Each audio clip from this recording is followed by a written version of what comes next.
Hola, ¿qué tal? Bienvenidos nuevamente a esta su sesión de diseño de campañas publicitarias. Estoy muy contento otra vez de estar aquí con ustedes. Estamos empezando un nuevo tema. A nombre del Colegio de Empresarios, del mío propio César Enríquez, les doy la más cordial bienvenida. Y bueno, como recordarán, estábamos viendo lo que eran las agencias de publicidad en la sesión pasada. Terminamos en lo que iban a ser el futuro de las agencias y empezamos a hablar un poquito de lo que es la creatividad. ¿Por qué? Porque lo que más valoramos en una agencia de publicidad es precisamente la creatividad.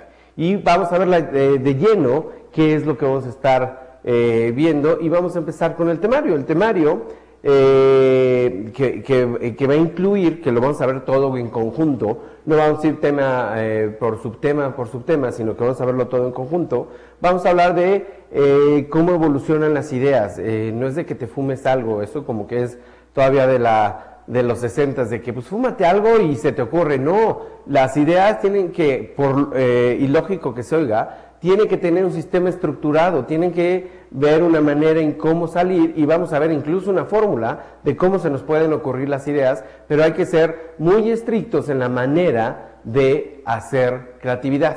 ¿Por qué? Porque, por ejemplo, la gente que compone música, no es de que llegue la musa inspiradora, sí puede haber, yo no estoy diciendo que no, pero la gente que compone por encargo se tiene que sentar, tiene que hacer la manera en que se le va a ocurrir, tiene que seguir un método para que las ideas lleguen, no van a llegar de la nada. Tenemos que estar muy conscientes de que hay que seguir un sistema, un método para poder ser creativos, y por eso vamos a ver como también lo que es un concepto creativo. Pues vamos empezando entendiéndonos desde lo que es el comercial, cómo lo podemos llamar como concepto creativo, cómo se ejecutan esas creatividades. Vamos a ver varios tipos, no quiere decir que sean todos los tipos de creatividad que hay, sino vamos a ver los más comunes, y obviamente cómo hacemos efectivo ese proceso creativo, ese proceso de pensar.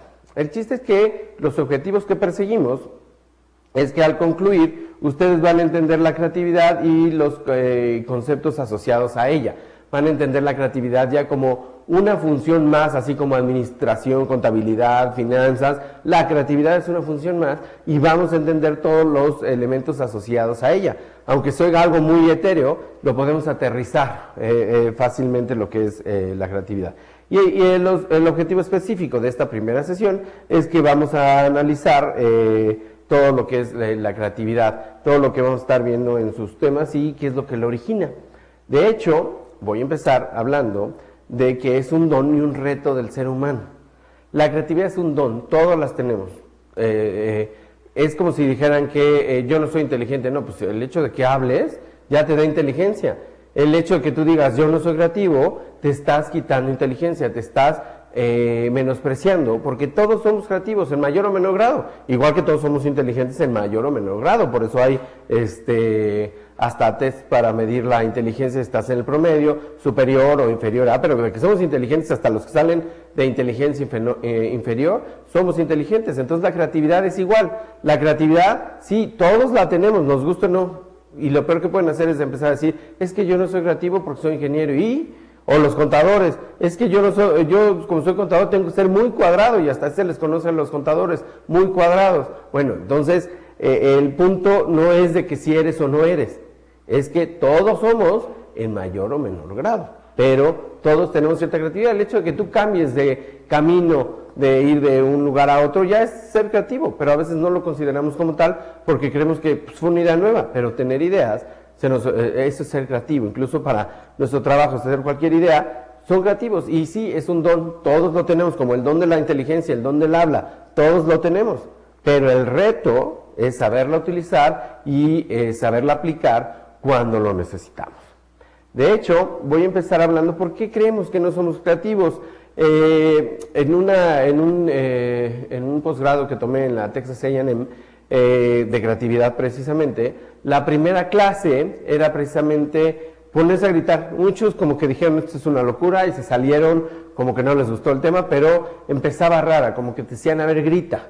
Entonces tenías que empezar a gritar, y unos, pero no, hasta que te hacían gritar a todo pulmón y te decían, eso nos da pena, gritar si no es ni en situación de pánico, ni en situación, nos da pena porque nos han enseñado que gritar está mal. Entonces, nos dejaban así gritar y hasta sentías chistoso, raro, y ya después gritábamos todos, porque nos estábamos soltando de las cosas que nos estaban restringiendo. Igualmente, muchas personas, yo sé que lo primero que le da pena a la gente es hablar en público, pero hay gente que lo disfrutamos como servidor, o sea, que no pasa nada. La única vez, eso sí, no me acordaba que me han sacado de onda hablar en público, siempre lo disfruto mucho, me gusta. Desde sexto de primaria me acuerdo que yo estaba en concursos de oratoria, y era algo que me gustaba, como que me gustaba empezar a contar. La oratoria que estábamos ahí en el colegio era contar algo nuestro, entonces pues yo contar historias y que me prestara la atención todo un auditorio, para mí era wow. Para mí era lo máximo. Para muchas gentes era de que qué miedo, empezaban a temblar y decirle, ¿y por qué? Si no saben lo que les vas a decir, ¿por qué te da pena? Es igual como ahorita, pues ¿por qué les da pena hablar en público? La única vez que me han hecho así hasta olvidarme de lo que estaba hablando fue en el kinder de mi hijo. Imagínense eso, mi hijo, el mayor, que ahorita ya tiene como 7 años, pero pues cuando estaba en el kinder, que tenía 2, 3 añitos, era mi primer hijo. El segundo ahorita precisamente tiene 2, 3 años. Cuando fui con el mayor ahora, cuando estaba en kinder, nos dijeron, los papás tienen que ir a hablar de lo que hacen. Entonces, pues cada papá hablaba de lo que se dedicaba. Yo empecé a hablarles de publicidad a los niños de kinder, pues es medio complicado, porque pues no sienten que sea trabajo. Bueno, de hecho mi papá cree que dedicarse a la publicidad no es trabajo, es nomás perder el tiempo porque va a la publicidad, pero bueno, es trabajo, lo juro. Y entonces explicarlos a 2, 3 añitos, pues está más complejo. Entonces empezaba a poner ejemplos y todo, y de repente mi niño lo volteó a ver, una de esas, y nada más lo que me hizo fue hacerme así con el dedo, como bien papá, como que vas muy bien. En ese entonces se me olvidó todo, empecé a tartamudear.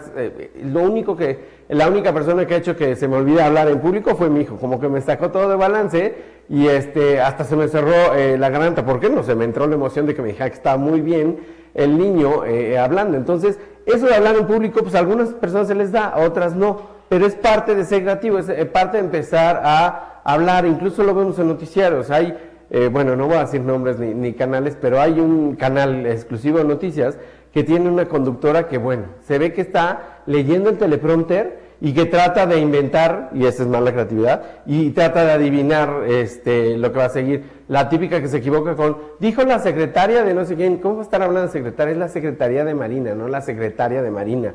Y luego empiezan a hablar de capos y inventa palabras, o se ve que se le acabó el renglón, ella da la entonación como que, ya acabó el renglón, pero no sé qué, y sigue. O sea, es reburra para hablar. Yo no sé por qué la tienen, porque ni bonita es desde mi punto de vista. Entonces ha de tener un padrino muy grande. Entonces se nota cuando estás leyendo, se nota cuando estás hablando, y se nota cuando no puedes improvisar, porque también te apaga el teleprompter o te digo alarga, y bueno, se vuelven los más mensos para hablar ante las cámaras. Entonces, lo que les quiero decir con esto es que esto se practica, es algo que tenemos que ensayar, es algo que nos tenemos que estar dedicando, y quitarnos todos estos bloqueos que tenemos de que yo no soy creativo o no me gusta. ¿Qué son los bloqueos? Pues son las piedritas en el camino que nosotros nos vamos poniendo. Desde el momento que estamos diciendo, yo no soy creativo, o yo no siento que sea creativo, desde ahí ya nos estamos nosotros solitos restringiendo. Como dice el dicho, si tú crees que puedes o si tú crees que no puedes, de cualquier manera tienes razón. Es decir, si yo tengo la intención de ser creativo, voy a hacerlo. Si no, o si no me lo creo capaz de hacerlo, pues no voy a hacerlo. Y esas son las piedras que nos vamos poniendo en el camino, y son una de las muchas trampas que hacemos. Las trampas con las que encontramos es que a veces creemos que la creatividad está peleado con la tenacidad, que tienes que estar inventando. No, si tú tienes una buena idea, pues tienes que ser tenaz en empujar tu idea. Hay muchos inventos que a la gente le decían, estás loco. Los mismos hermanos Wright, cuando le decían, quiero hacer un avión, y todos, estás loco, el hombre no puede volar. O sea, lo que estás pensando no se puede. Hay otro que inventó los rayos X. Lo que tú crees que puedes ver a través, no se puede. Ya tenían el conocimiento de varios rayos gamma y todo esto, pero los rayos X como que no lo creían. De cómo vas a ver a través del cuerpo si la carne de burro no es transparente. O sea, lo que estás pensando no se puede. Entonces muchas personas hubieran ya desistido porque la mayoría les decía que no se podían. Entonces hay que ser muy tenaces cuando somos creativos por luchar por nuestra idea. Sin embargo, no hay que caer en la testarudez de que si te están diciendo que no, es por algo. Analiza lo que te están diciendo. Si ves que los que te están diciendo, aunque sea mayoría, no tienes razón porque tú tienes un conocimiento específico, entonces sí hazlo, pero tampoco caigas en la testarudez de que te vas a encerrar ahí y vas a acabar con el cuadro. Entonces hay que saber diferenciar dentro de la tenacidad, la testarudez, también hay que saber diferenciar entre lo importante y lo intrascendente. ¿Por qué? Porque a veces le damos mucha importancia a lo que no tiene caso y viceversa. Entonces hay que saber, sobre todo en comerciales, no pelearse porque estaba el vestido feo de la modelo. Es lo de menos. Bueno, si no estás vendiendo ropa, obviamente, si no estás vendiendo imagen. A ver, lo que importa es el producto. Entonces, como venga, es lo menos importante, es cómo se ve, qué hace, qué dice. Eso es lo que hay que tener mucho en cuenta cuando estamos hablando de lo importante o lo intrascendente a la hora de hacer comerciales, a la hora de tener creatividad. Y también saber de lo correcto a lo incorrecto.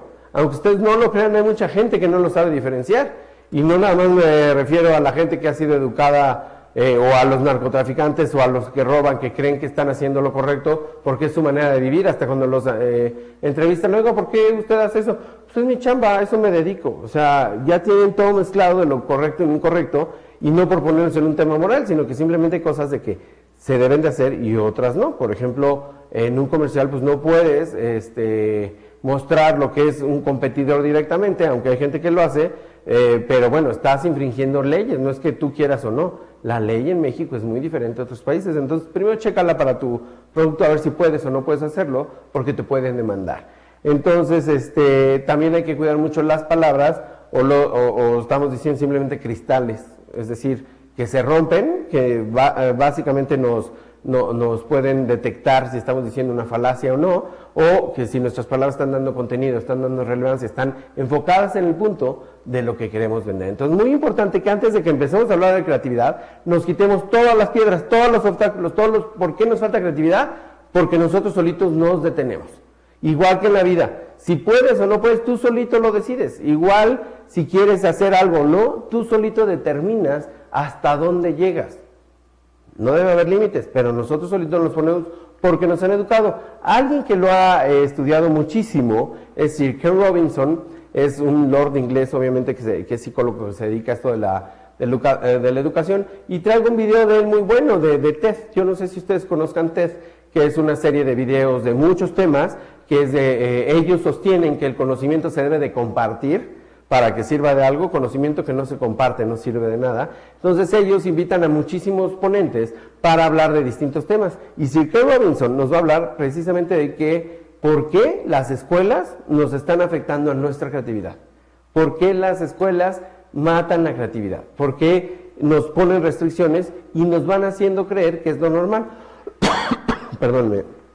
Entonces vamos a ver este video, que lo pueden después ya descargar de TED, que les recomiendo muchísimo que vean todos los de TED, incluso en el DF ya hay un TED DF que se está promocionando, bueno, que no está, pero ya tiene varios años, pero pues ahí la lleva, todavía no es tan conocido por mucha gente, pero aquí podemos ver varios videos dentro de eso, el que les voy a mostrar, que es el por qué las escuelas matan la creatividad, y regresando de él, vamos a analizarlo un poquito este video para que lo vayan viendo de qué se trata, cómo es este video. Entonces vamos a empezar viendo este video de TED y lo platicamos ahorita de regreso. Ahí se brincó una, de regreso.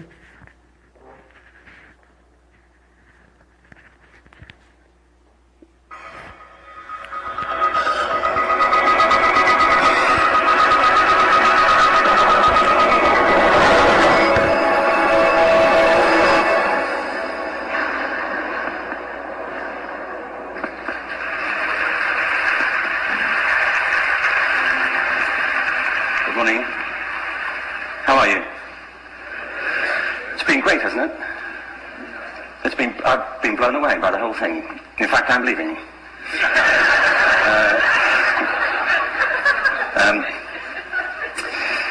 There have been three themes, haven't there, running through the conference, which are relevant to what I want to talk about. One is the extraordinary evidence of human creativity in all of the presentations that we've had and in all the people here. Just the variety of it and the range of it. The second is that it's put us in a place where we have no idea what's going to happen in terms of the future. No idea how this may play out. I have an interest in education. Actually, what I find is everybody has an interest in education, don't you? I find this very interesting. If you did it at a dinner party, and you say you work in education, actually you're not often at dinner parties, frankly. If you work in education, you're not asked, and you're never asked back, curiously. That's that strikes me.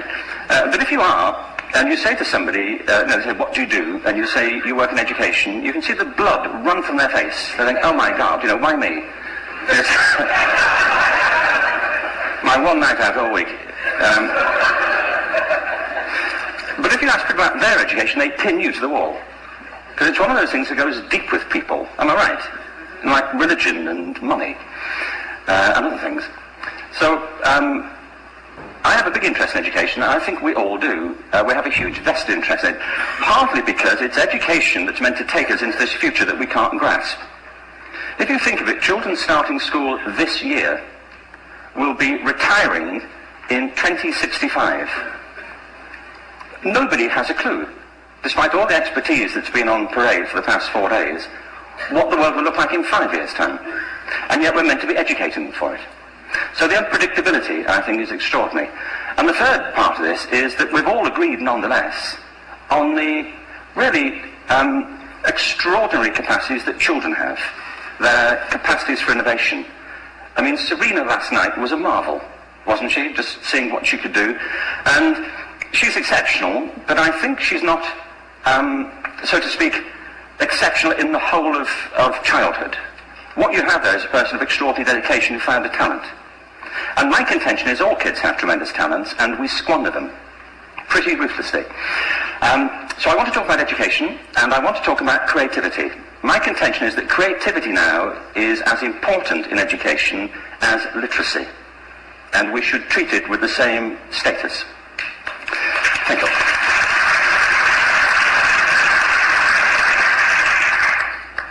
That was it. Thank you very much. So, 15 minutes left. Well, I was born... No, I had a great story recently, I love telling it, of a little girl who was in a drawing lesson. She was 6, and she was at the back drawing, and the teacher said, this little girl hardly ever paid attention. And in this drawing lesson, she did. And the teacher was fascinated. She went over to her and she said, what are you drawing? And the girl said, I'm drawing a picture of God. And the teacher said, but nobody knows what God looks like. And the girl said, they will in a minute.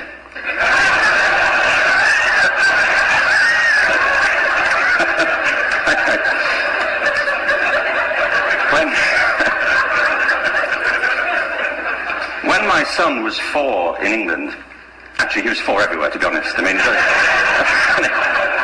for being strict about it, wherever he went, he was 4 that year. But he was in the Nativity play. Do you remember the story? No, it's big. It's a big story. Mel Gibson did the sequel. You may have seen it. Nativity 2.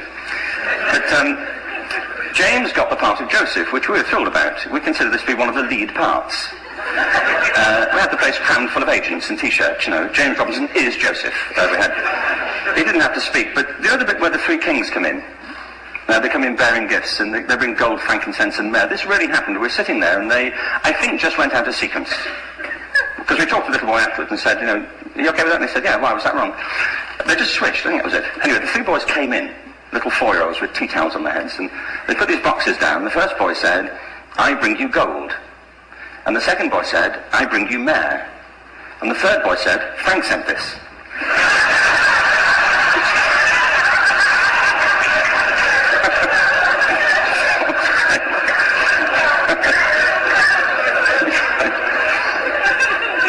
What these things have in common is that kids will take a chance.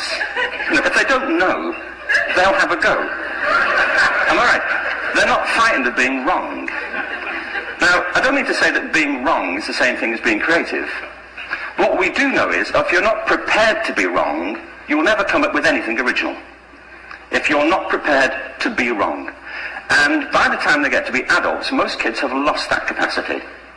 They have become frightened of being wrong. And we run our companies, this, by the way. We stigmatize mistakes. And we're now running national education systems where mistakes are the worst thing you can make. And The result is that we are educating people out of their creative capacities. Picasso once said this. He said that all children are born artists. The problem is to remain an artist as we grow up. I believe this passionately, that we don't grow into creativity, we grow out of it. Or rather, we get educated out of it. So why is this? I lived in Stratford-on-Avon until about 5 years ago. In fact, we moved from Stratford to Los Angeles. So you can imagine what a seamless transition, this was from LA. Actually, we lived in a place called Snitterfield, just outside Stratford, which is where Shakespeare's father was born. Are you struck by a new thought? I was. You don't think of Shakespeare having a father, do you? Do you? But you don't think of Shakespeare being a child? Do you? Shakespeare being 7? I never thought of it. I mean, he was 7 at some point. He was in somebody's English class, wasn't he?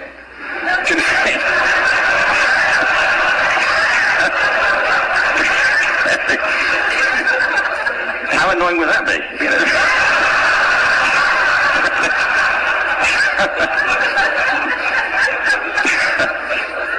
Must try harder.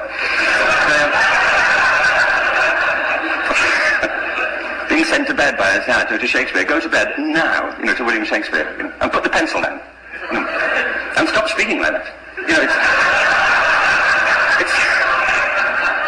It's confusing everybody.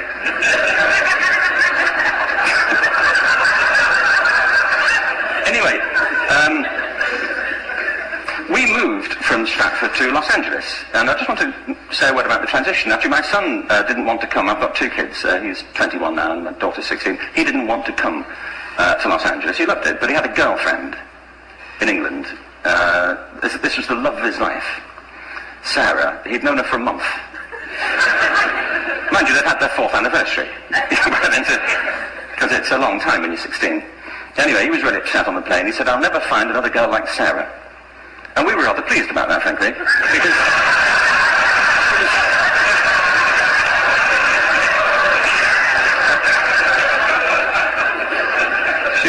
she's the main reason we're leaving the country.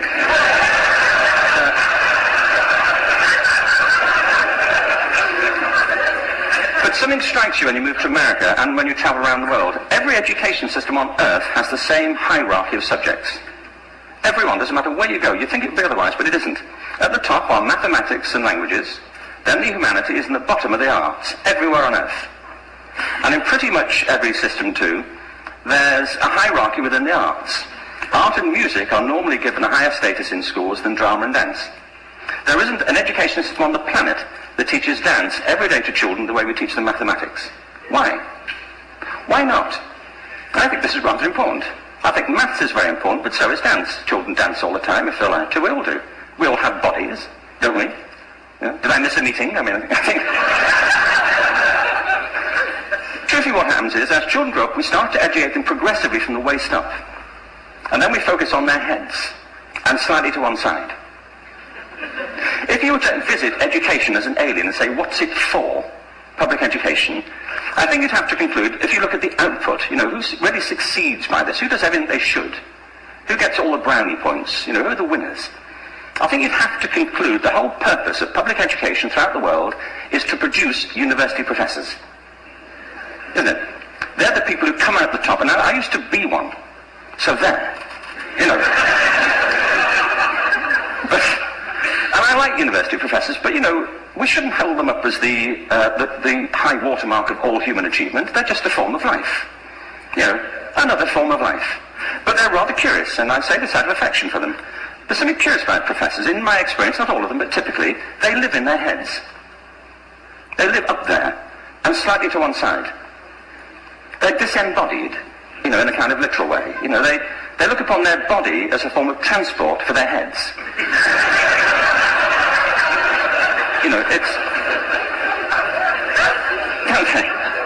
It's a way of getting their head to meetings.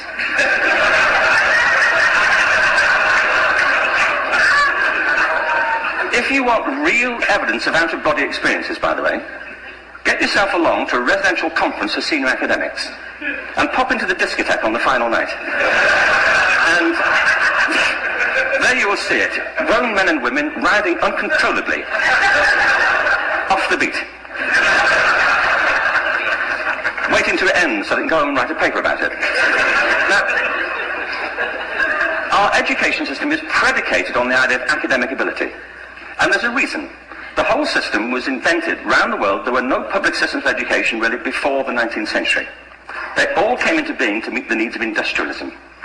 So the hierarchy is rooted on two ideas. Number one, that the most useful subjects for work are at the top. So you were probably steered benignly away from things at school when you were a kid, things you liked, on the grounds you would never get a job doing that. Is that right? Don't do music, you're not going to be a musician. Don't do art, you won't be an artist. Benign advice. Now, profoundly mistaken. The whole world is engulfed in a revolution. And the second is academic ability, which has really come to dominate our view of intelligence because the universities designed the system in their image. If you think of it, the whole system of public education around the world is a protracted process of university entrance. And the consequence is that many highly talented, brilliant, creative people think they're not.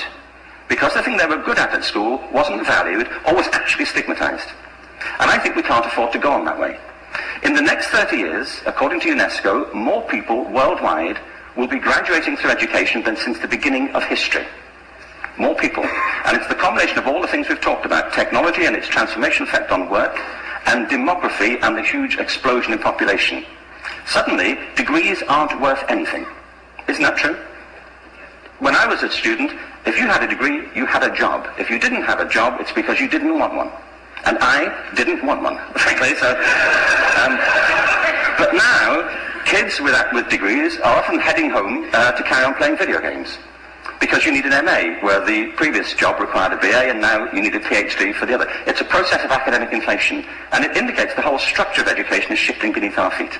We need to radically rethink our view of intelligence. We know three things about intelligence. One, it's diverse. We think about the world in all the ways that we experience it. We think visually, we think in sound, we think kinesthetically, we think in abstract terms, we think in movement. Secondly, intelligence is dynamic. If you look at the interactions of a human brain, as we heard yesterday from a number of presentations, intelligence is wonderfully interactive. The brain isn't divided into compartments. In fact, creativity, which I define as the process of having original ideas that have value, more often than not, comes about through the interaction of different disciplinary ways of seeing things. The brain is intentionally, by the way, there's a shaft of nerves that joins the two halves of the brain called the corpus callosum. It's thicker in women.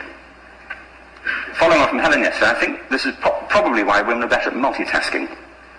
Because you are. Aren't you? That's a raft of research, but I know it from my personal life. If my wife is cooking a meal at home, which is not often, thankfully, but if she's saying, she's good at some things. But if she's cooking, she's dealing with people on the phone, she's talking to the kids, she's painting the ceiling, she's doing open heart surgery over here. If I'm cooking, the door is shut, the kids are out, the phone's on the hook. If she comes in, I get annoyed. I say, Terry, please, I'm trying to fry an egg in here. Really.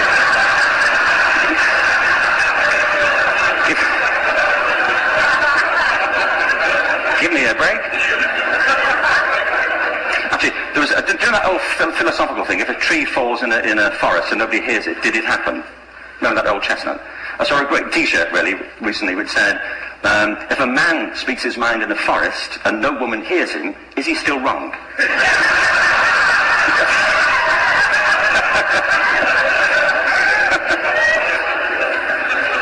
And the third thing about intelligence is it's distinct. I'm doing a new book at the moment called Epiphany, which is based on a series of interviews with people about how they discovered their talent. I'm fascinated by how people got to be there. It's really prompted by a conversation I had with a wonderful woman who most people have never heard of. She's called Gillian Lynn. Have you heard of her? Some have. She's a choreographer and everybody knows her work. She did Cats and Phantom of the Opera. She's wonderful. I used to be on the board of the Royal Ballet in England, as you can see. And anyway, Gillian and I had lunch one day. I said, how'd you get to be a dancer? And she said it was interesting. When she was at the school, she was really hopeless. And the school in the 30s wrote to her parents and said, we think Gillian has a learning disorder. She couldn't concentrate, she was fidgeting. I think now they'd say she had ADHD. Wouldn't you? But this was the 1930s and ADHD hadn't been invented, at this point, so it wasn't an available condition. People weren't aware they could have that. Anyway, she went to see this specialist So this oak panel room, and she was there with her mother, and she was led and sat on this chair at the end, and she sat on her hands for 20 minutes while this man talked to her mother about all the problems Gillian was having at school. And at the end of it, because she was disturbing people, their homework was always late and so on, little kid of 8, in the end, the doctor went and sat next to Gillian and said, Gillian, I've listened to all these things that your mother's told me. I need to speak to her privately. So she said, wait here, we'll be back, we won't be very long, and they went and left her. But as they went out of the room, he turned on the radio that was sitting on his desk.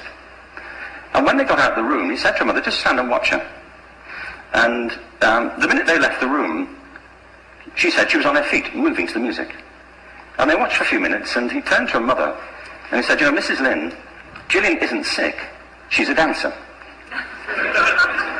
Take her to a dance school. I said, what happened? Said she did. I can't tell you how wonderful it was. We walked in this room, and it was full of people like me. People who couldn't sit still. People who had to move to think. Who had to move to think. They did ballet, they did tap, they did jazz, they did modern, they did contemporary. She was eventually auditioned for the Royal Ballet School. She became a soloist. She had a wonderful career at the Royal Ballet. She eventually graduated from the Royal Ballet School, found her own company, the Gillian Dance Company, met Andrew Lloyd Webber. She's been responsible for some of the successful musical theatre productions in history. She's given pleasure to millions, and she's a multi-millionaire. Somebody else might have put her on medication and told her to calm down. Now, I think...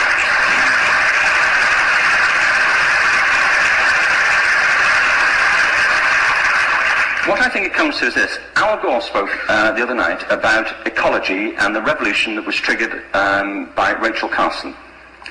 I believe our only hope for the future is to adopt a new conception of human ecology, one in which we start to reconstitute our conception of the richness of human capacity. Our education system has mined our minds in the way that we strip mine the earth for a particular commodity, and for the future it won't serve us. We have to rethink the fundamental principles on which we're educating our children. There was a wonderful quote by Jonas Salk, who said, if all the insects were to disappear from the earth, within 50 years, all life on earth would end. If all human beings disappeared from the earth, within 50 years, all forms of life would flourish. And he's right. What TED celebrates is the gift of the human imagination. We have to be careful now that we use this gift wisely and that we avert some of the scenarios that we've talked about. And the only way we'll do it is by seeing our creative capacities for the richness they are and seeing our children for the hope that they are. And our task is to educate their whole being so they can face this future. By the way, we may not see this future, but they will. And our job is to help them make something of it. Thank you very much.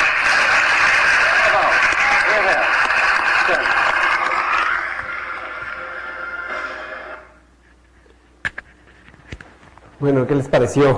Me parece, ya que no los tengo aquí y no puedo escuchar sus comentarios, pero me parece muy enriquecedor verlos de cómo él ve la creatividad, que es justo el tema que nos vamos a estar dedicando en esta sesión y en la que viene, de que la creatividad es todo, no nada más es pensar, es sentir, es hacer, es moverse. ¿Por qué? Porque somos seres humanos completos, vemos, oímos, sentimos, olemos, escuchamos. Entonces, la creatividad tiene que ser vista de manera completa y no nada más un área muy cerrada. De hecho, fíjense cómo él nos va llevando por el camino de que las escuelas matan la creatividad porque la ven como algo malo, la ven como algo que no va a abonar al trabajo porque nos están preparando para una era industrial que hace mucho dejó de existir. Vean a los millonarios que tenemos, a los más creativos, que tenemos ya no, Steve Jobs ya se murió, pero por ejemplo Steve Jobs ni siquiera llegó a la universidad, aunque ya le dieron un grado honorario, ni siquiera llegó a la universidad. Entonces, ¿qué es lo que pasa? Que Steve Jobs empezó a hacer sus cosas y por su lado, no siguiendo el sistema tradicional de educación.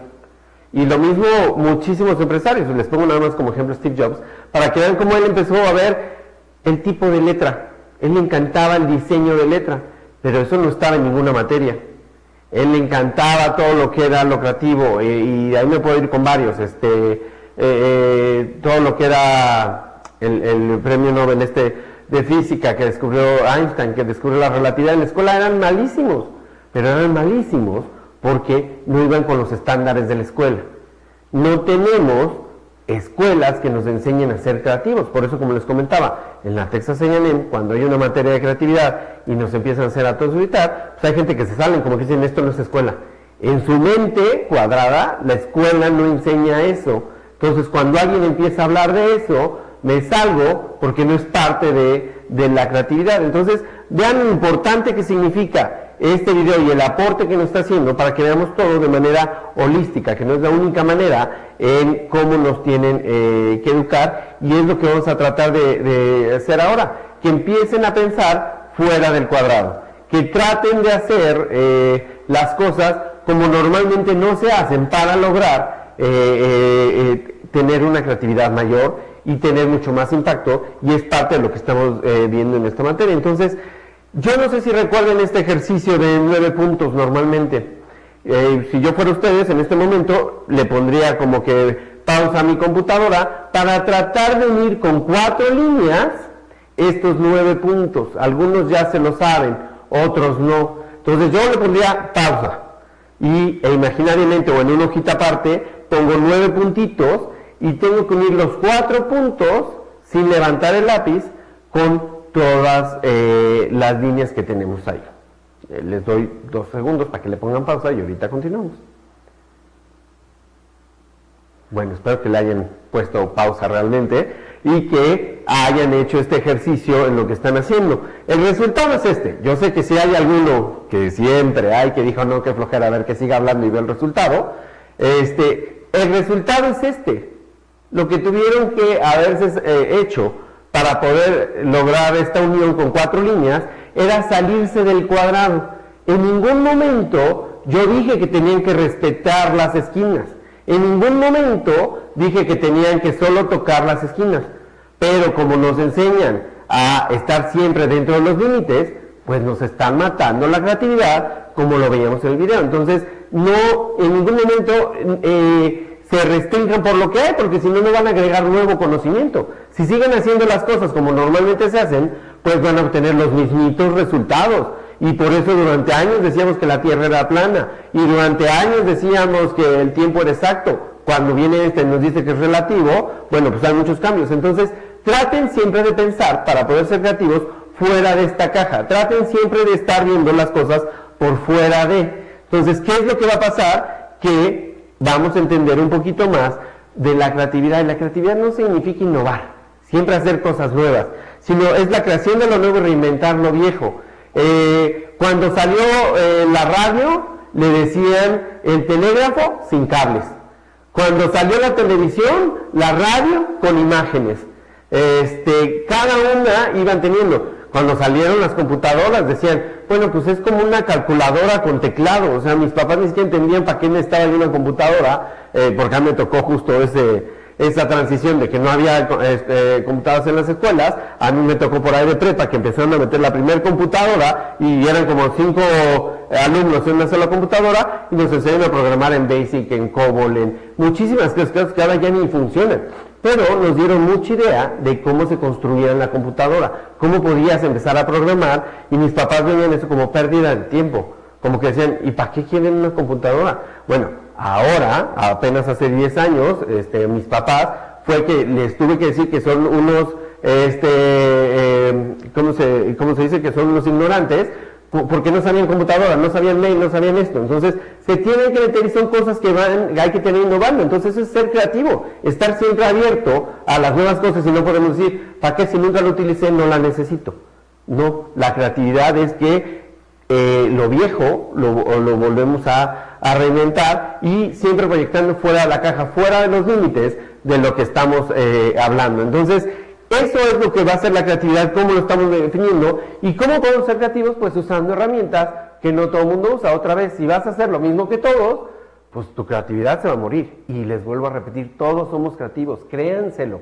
Es el primer paso que tienen que hacer. Todos somos creativos para poderlo hacer. Y también tenemos que aceptar lo ignorante que somos, porque pululan mil personas que están diciendo que son perfectos, que son los únicos y que ellos saben cómo hacerlo, y que nadie les puede llegar a hacer. Uno de los inventores más famosos, que se meten un poquito a su vida, van a ver que es Thomas Alva Edison.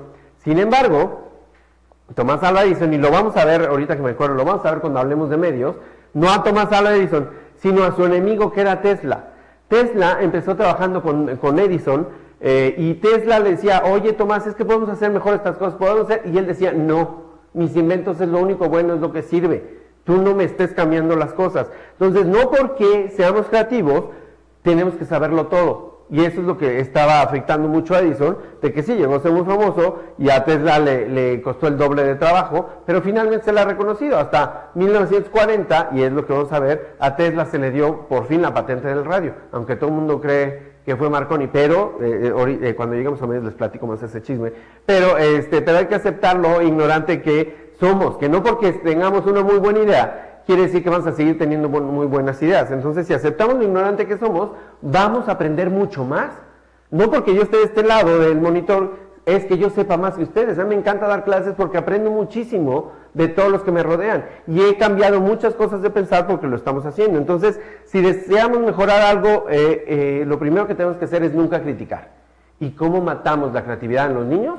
Criticando. Ay, ¿por qué no eres como tu hermanito? Ay, deja de brincar. Deja de estarte subiendo, deja de estar. Entonces la creatividad la estamos critica y critica, los hacemos inseguros, los hacemos que entren dentro de la caja, y entonces eso va a ser lo más difícil para poder dejar que fluya la creatividad en los niños. Cuando llegan y te cuentan una historia, ay hijo, eso no existe, por Dios, estás fantaseando, entonces le estás matando la creatividad. Las herramientas del comportamiento son distintos. Entonces, entre más simple sea la idea, es mucho mejor y es entendible para todos. Entonces, vamos pensando muchísimo en cómo ser creativos, cómo mejorar y cómo lo que vamos a hacer. En la siguiente sesión vamos a ver lo que son las técnicas imaginativas. Vamos a ver cómo nos decimos, porque espero que ya me hayan entendido qué es la creatividad. ¿Por qué la escuela nos está matando la creatividad? ¿Por qué no podemos ser totalmente creativos? Porque cada vez nosotros nos las vamos creyendo que la creatividad no sirve para trabajar, cuando es todo lo contrario. Las personas más creativas son, ahí está George Lucas, Steve Jobs, o sea, hay 1000 personas creativas que están haciendo todo lo que les encanta y no es trabajo, como lo vimos en el video. Pues, ¿y yo para qué quiero trabajar? ¿Para qué quiero ser doctor? ¿Para qué quiero ser abogado? Cuando lo mío es el fútbol, cuando lo mío es el cine, cuando lo mío es la danza. Todo cuenta. Entonces, si vamos a ser buenos, hay que ser buenos, ya hay que ser creativos en esto. Pero, con este mensaje que les digo, yo sé que la siguiente pregunta que me están diciendo, bueno, ¿y cómo le hago? ¿Cómo me convierto en creativo? Bueno, les voy a dar técnicas, les voy a dar maneras en cómo podemos mejorar esta creatividad, pero por el momento los dejo hasta aquí en esta sesión y bueno, a nombre del Colegio de Empresarios, de su servidor César Enríquez, les agradezco muchísimo la atención que me hayan prestado y nos vemos en la que sigue.